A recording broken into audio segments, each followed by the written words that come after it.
Baiklah, saya di sini akan menjelaskan tentang strategi dan kebijakan Khalifah Utsman bin Affan. Yang pertama, saya akan menjelaskan tentang biografi Khalifah Utsman bin Affan. Khalifah Utsman bernama asli Utsman ibni Affan ibni Abi al-As ibni Umayyah ibni Abi Syam ibni Abdul Manaf radhiyallahu an.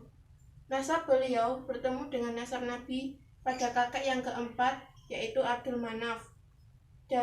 Dari sisi ibu, nasab mereka bertemu pada Urwah bin Karis. Ibunda Urwah adalah Baidah bin Abdul Muthalib, bibi Rasulullah. Utsman bin Affan lahir pada 6 tahun setelah tahun Gajah, tepatnya pada tahun 47 sebelum Hijriah. Usianya 6 tahun lebih muda dari Nabi.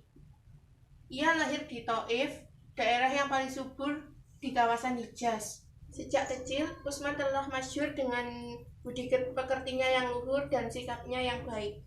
Ia mengenal Islam dan masuk Islam atas Abu Bakar As-Siddiq.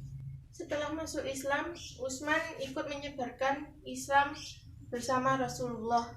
Ia juga menikahi putrinya yang bernama Ruqayyah. Setelah Ruqayyah meninggal, Utsman menikahi putri Nabi yang bernama Ummi Kulsum.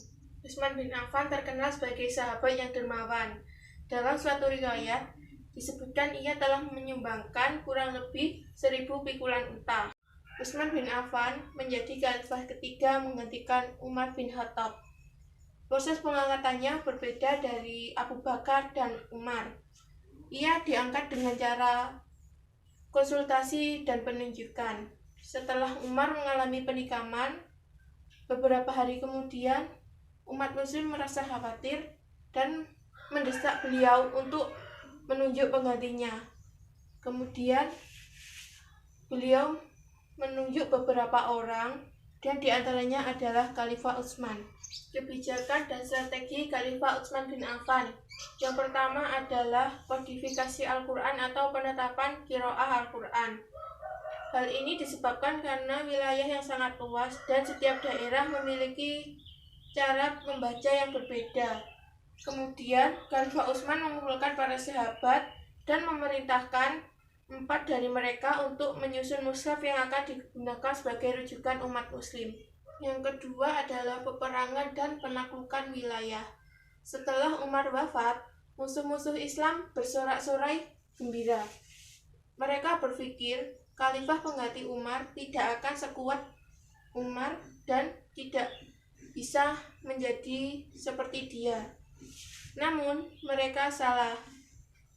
Ekspedisi ke bagian timur pertama adalah ke Azerbaijan.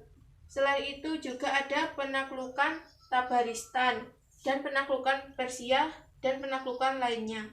Yang ketiga adalah menyempurnakan pembagian kekuasaan. Dengan wilayahnya yang semakin luas, Khalifah Utsman mengambil kebijakan untuk menekan sistem kekuasaan terpusat atau sentralisasi dari seluruh pendapatan provinsi. Langkah ini merupakan langkah yang strategis untuk menata administrasi negara, karena semakin luasnya wilayah, kekuasaan, dan makin banyaknya pegawai dan pasukan yang harus mendapatkan gaji.